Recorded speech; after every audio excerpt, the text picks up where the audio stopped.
চলমান সংকট নিরসনে রাজনৈতিক দল ও অংশীজনদের সাথে সরকারকে সংলাপে বসার আহ্বান জানিয়েছেন জামায়াতে ইসলামীর আমির ডাক্তার শফিকুর রহমান। তিনি জানান, সেনাবাহিনী বিতর্কিত হলে দেশ বিপদে পড়বে। শনিবার রাজধানীতে দলটির মজলিসে শুরার বৈঠক শেষে তিনি এসব কথা জানান। বিস্তারিত ফরহাদ ইবনে মালিকের প্রতিবেদনে। রাজধানীর আল ফালাহ মিলনায়তনে বাংলাদেশ জামায়াত ইসলামীর কেন্দ্রীয় মজলিস শুরার অধিবেশনে অংশ নেয় দলটির গুরুত্বপূর্ণ নেতারা। অধিবেশনে দলের আমির অন্তর্বর্তী সরকারের প্রতি তাদের আস্থার কথা জানান। তিনি জানান, এই সরকার ব্যর্থ হলে তার দায় পড়বে সকলের উপর।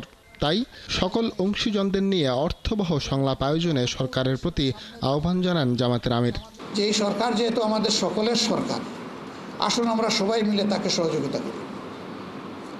সবাই মিলে যদি সহযোগিতা করি আর সরকারও যদি স্বতঃস্ফূর্তভাবে আমাদের সহযোগিতা গ্রহণ করেন, তাহলে আমরা মনে করি যে সমস্যা যাই সামনে আসুক, সমাধান তার অতি সহজ।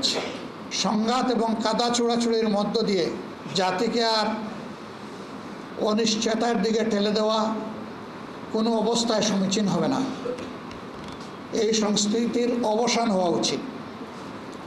এর জন্য প্রয়োজন অর্থবহ ডায়ালগ। এই দায়িত্বটা মূলত বর্তমান সরকারকেই নিতে হবে এবং তাদেরকে এই ডায়ালগের ব্যবস্থা করে দিতে হবে। কারো পদক্ষেপের মাধ্যমে সেনাবাহিনীকে বিতর্ক না করার আহ্বান জানান জামায়াতের আমির। তিনি জানান, সেনাবাহিনী বিতর্কিত হয়ে গেলে দেশ সংকটে পড়বে। কোনোভাবে কোনো কার্যক্রমের মাধ্যমে, কারো কোনো পদক্ষেপের মাধ্যমে আমাদের এই গর্বের প্রতিষ্ঠান বিতর্কিত হোক, এটা আমরা চাই না। সেনাবাহিনীকে নিয়ে যে কোনো ধরনের মন্তব্য করা থেকেও বিরত থাকা উচিত বলে আমরা মনে করি।